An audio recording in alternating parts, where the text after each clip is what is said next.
Hello everyone. तो ये 9th standard का सबसे पहला बायोलॉजी का चैप्टर है, chapter number 5, the fundamental unit of life. तो इस चैप्टर के अंदर हम डिस्कस करने वाले हैं कि लाइफ का सबसे फंडामेंटल यूनिट क्या होता है बायोलॉजी के अंदर। फंडामेंटल यानी कि इम्पोर्टेंट या बेसिक यूनिट। ओके, तो ये वाला सबसे फर्स्ट वीडियो, इसके बाद 2 वीडियो और आएंगे, उसके 3 वीडियो के अंदर पूरा चैप्टर कंप्लीट हो जाएगा। In this chapter we will first discuss about the cell. तो सेल क्या होता है? The fundamental means basic and important unit of life is cell. तो लाइफ का सबसे बेसिक और फंडामेंटल यूनिट सेल होता है। अब सेल की डिस्कवरी सबसे पहली बार की थी रॉबर्ट हुक ने इन द ईयर 1665। अगर आपको कोई पूछे who discovered the cell, your answer would be Robert Hooke. अब रॉबर्ट हुक ने खुद ने एक सेल्फ डिज़ाइन माइक्रोस्कोप बनाया था। ये माइक्रोस्कोप कुछ इस तरीके का दिखता है। ये उन्होंने सबसे पहली बार एक माइक्रोस्कोप बनाया था। उन्होंने इस माइक्रोस्कोप के नीचे किसकी हेल्प से सेल देखा? तो उन्होंने देखा था एक स्लाइस ऑफ कॉर्क। ये जो कॉर्क होता है, कॉर्क यानी कि कांच की बोतलों के ऊपर जो ढक्कन होता है, स्पेशली जो वाइन बॉटल्स होती है उनके ऊपर जो ढक्कन होता है वो इस कॉर्क से बना हुआ होता है। ये एक लकड़ी का होता है। और ये लकड़ी कहाँ से आई है? ये जो ट्री की बार्क होती है, बार्क यानी कि सबसे बार्क की जो डेड लेयर होती है ट्री की, उसे बार्क बोलते हैं। इसी की हेल्प से ये कॉर्क बनाए जाते हैं। तो ये कॉर्क की उन्होंने एक पतली सी स्लाइस निकाली थी ब्लेड से काट के, उसको उन्होंने अपने माइक्रोस्कोप के नीचे रखा था। उससे उन्होंने फिर देखा था माइक्रोस्कोप के थ्रू, तो उन्हें क्या दिखता है? उन्हें एक हनी कॉम्ब स्ट्रक्चर दिखता है। कुछ इस तरीके का हनी कॉम्ब स्ट्रक्चर दिखता है। यानी कि जो हनी बीज का जो छत्ता होता है उसके अंदर जो कैसा आर्किटेक्चर होता है, वैसे ही सेम आर्किटेक्चर उन्हें इस माइक्रोस्कोप के द्वारा उनके स्लाइड के अंदर दिखता है। वो इन छोटे छोटे कंपार्टमेंट्स को नाम देते हैं सेल। सेल का मतलब होता है लैटिन के अंदर एक छोटा सा कमरा, लिटिल रूम। और यही नाम हम आज तक यूज़ करते आ रहे हैं बायोलॉजी के अंदर, cell.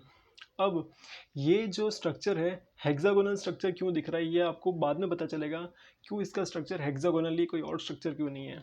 Okay, moving further, onion पील एक्सपेरिमेंट। अब ऑनियन पील एक्सपेरिमेंट एक ऐसा एक्सपेरिमेंट है जिसकी मदद से आप खुद भी उन सेल्स को देख सकते हो माइक्रोस्कोप के अंदर, जैसे कि रॉबर्ट हुक ने देखा था उन सेल्स को।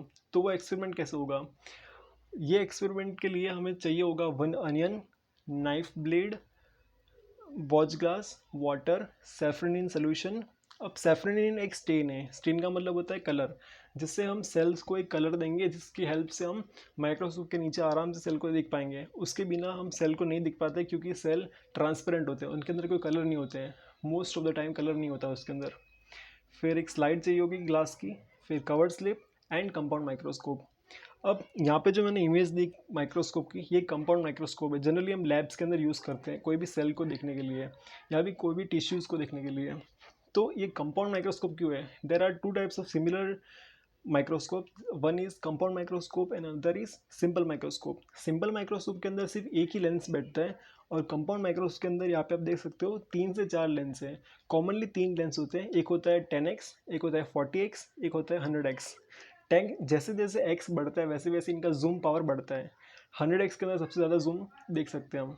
ओके, तो first step in this onion peel experiment is, ये एक्सपेरिमेंट आप अपने स्कूल में करोगे ही।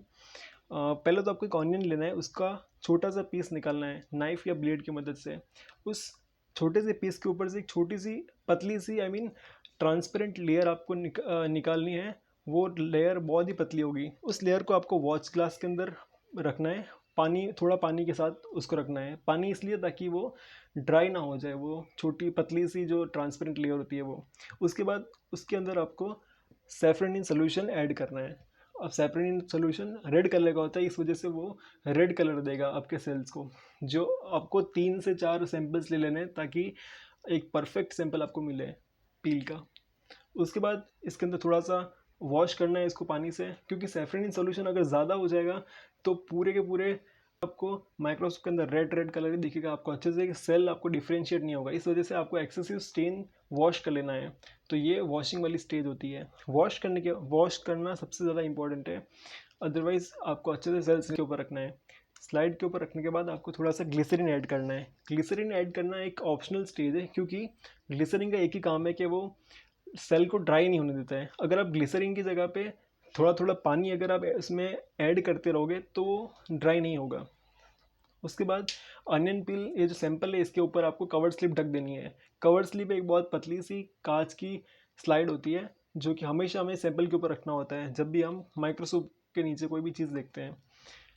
उसे रखने के बाद हमें माइक्रोस्कोप के अंदर रखना है। माइक्रोस्कोप के अंदर ये एक स्टेज होता है जहाँ पे सैंपल रखते हैं। स्टेज पे रख के आपको लेंसेज एडजस्ट करके फिर ये आई पीस के अंदर आपको देखना होता है आपका सैंपल। तो आपको इसके अंदर ये दिखेगा एक हेक्सागोनल स्ट्रक्चर।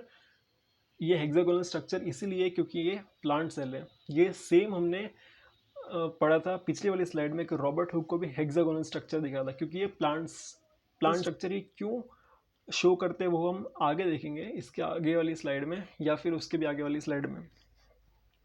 ओके, यहाँ पे आप देख सकते हो हमें माइक्रोस्कोप के अंदर कुछ ऐसा दिखेगा, बहुत सारे सेल के क्लस्टर्स, उसमें से कोई एक सेल अगर हम डिफ्रेंशिएट करें तो वो कुछ ऐसा दिखेगा।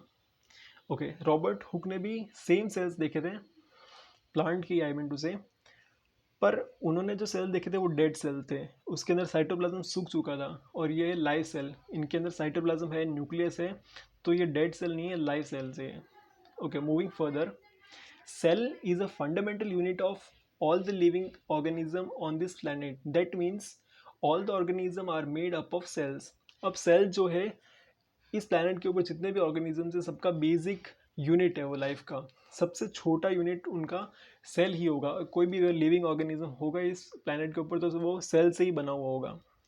ओके, सेल एक जैसे ईंट दीवार का एक सबसे छोटा और बेसिक और इम्पॉर्टेंट हिस्सा है, उसी तरीके से सेल एक सबसे इम्पॉर्टेंट हिस्सा होता है एक ऑर्गेनिज्म के लिए। Leeuwenhoek in 1674 discovered the free living cell in pond water for first time with the improved microscope.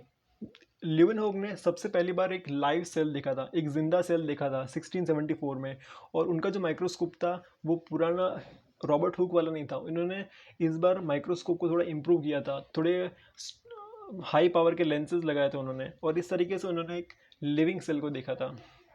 Living cell एक डेड सेल से बहुत अलग दिखेगा क्योंकि डेड सेल के अंदर साइटोप्लाज्म नहीं होगा, कोई भी ऑर्गेनल नहीं होगा, सिर्फ एक जो बाहर का सेल वॉल का स्ट्रक्चर होता है हेक्सागोनल स्ट्रक्चर वही दिखेगा प्लांट सेल के अंदर। और लाइव सेल के अंदर आपको वो सेल अच्छे से फूला हुआ दिखेगा आपको। Okay, moving further, the shape and size of cell are related to the specific function they perform. जो सेल का जो भी साइज होता है, शेप होता है, वो स्पेसिफिक होता है उसके फंक्शन के सिमिलर, फंक्शन के अकॉर्डिंग वो स्पेसिफिक होता है। कोई सेल लंबा होगा, कोई सेल पतला होगा, कोई सेल बहुत गोल होगा, कोई सेल स्क्वायर होगा, तो उनके जो शेप और उनका जो साइज़ है छोटा बड़ा वो डिपेंड करेगा कि कौन सा फंक्शन वो परफॉर्म करते हैं। Okay, moving further, each living cell has the capacity to perform certain basic function. सभी सेल के अंदर एक बेसिक फंक्शन करने की कैपेबिलिटी होती है। कोई भी सेल ऐसे ही फालतू में नहीं होता है किसी भी बॉडी के अंदर, हर सेल का कोई फंक्शन होता है, कोई स्पेसिफिक फंक्शन होता है। Cell contain specific component called organelles. अब हर सेल के अंदर कोई ना कोई ऑर्गेनल्स होते हैं, और मैं आपको बता दूं सभी सेल्स के अंदर सेम ऑर्गेनल्स होते हैं।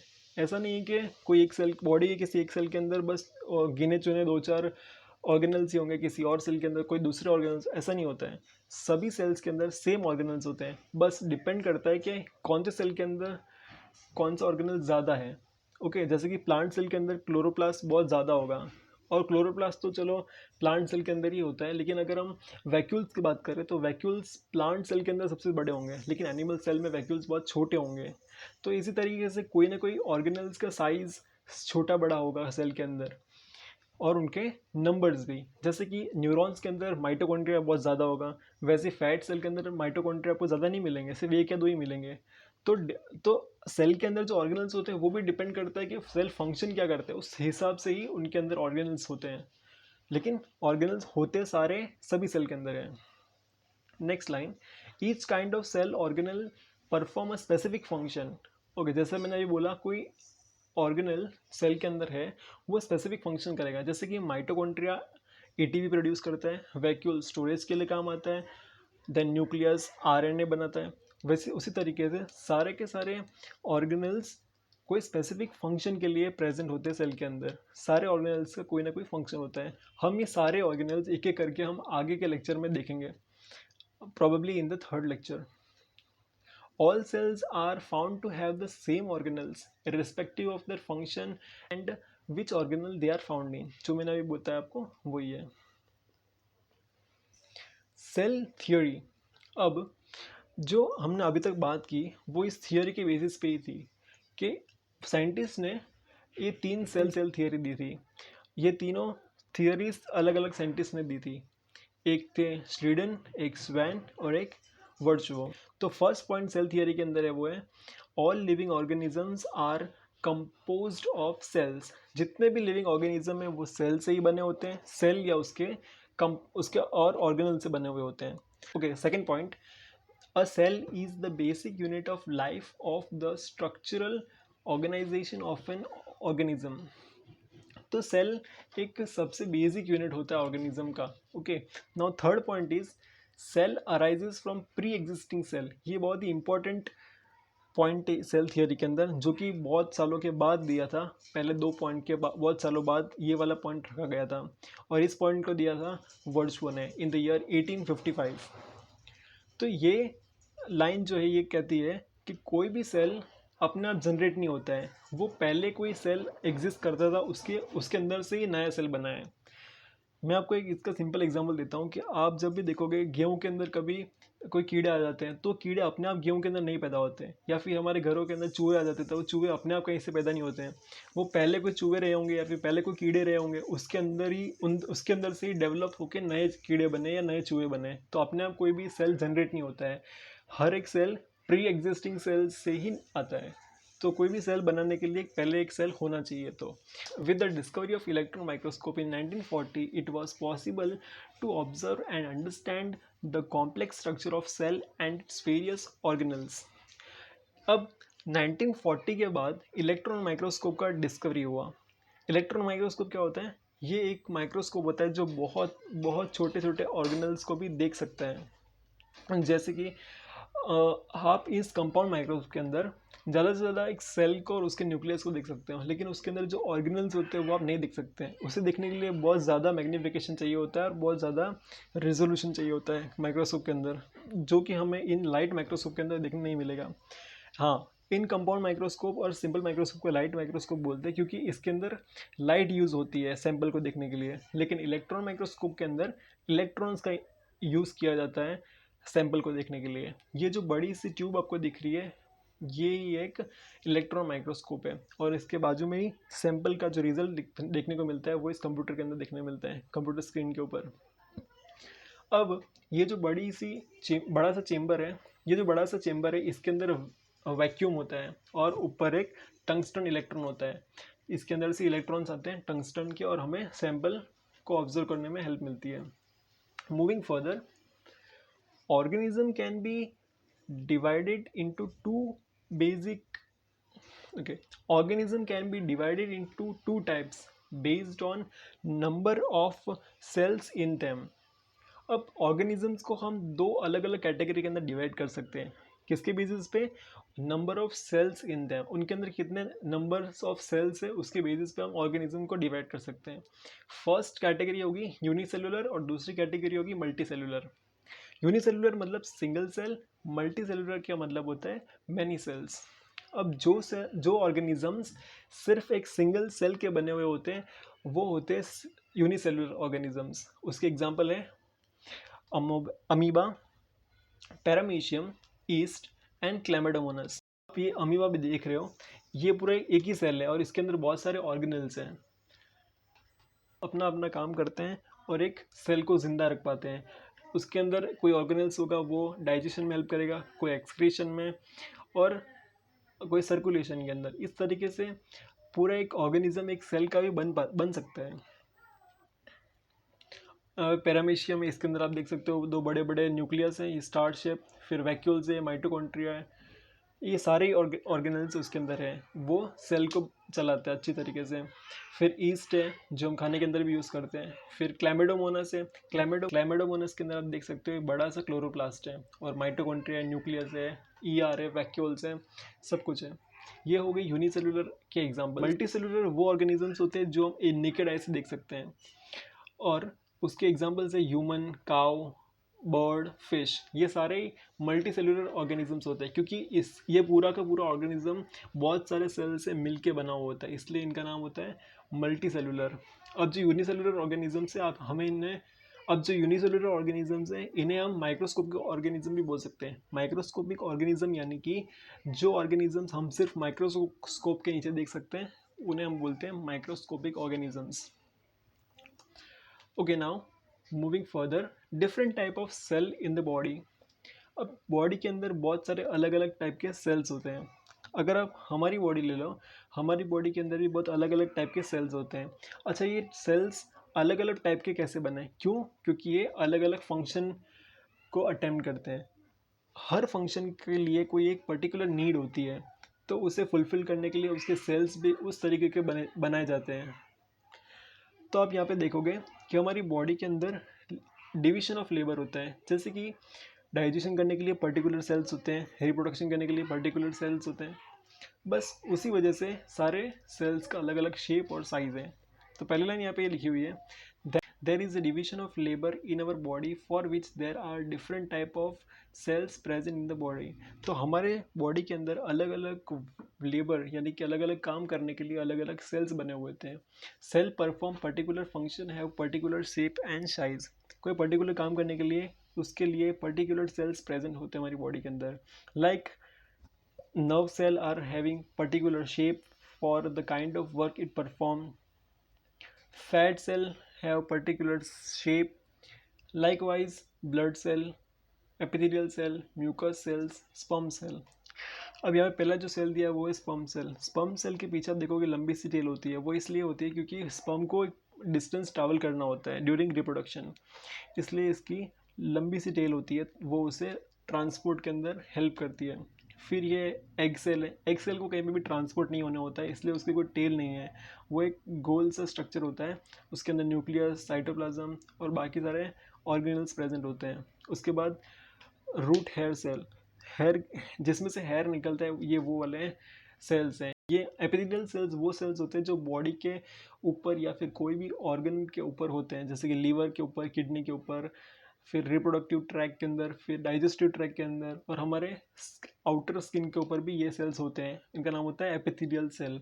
सीलिएटेड यानी कि इसके ऊपर सीलिया होते हैं। ये हेयर लाइक स्ट्रक्चर जो आपको दिख रहे हैं, इसे हम सीलिया बोलते हैं। सीलिया के ऊपर कोई भी चीज़ आएगी वो उसे मूव कराएगा। जैसे कि एग सेल को जब ओवरी से यूट्रस के अंदर आना होता है, तब वो सीलिया के ऊपर से होके आता है, जिस वजह से वो ट्रांसपोर्ट हो जाता है सीलिया की वजह से।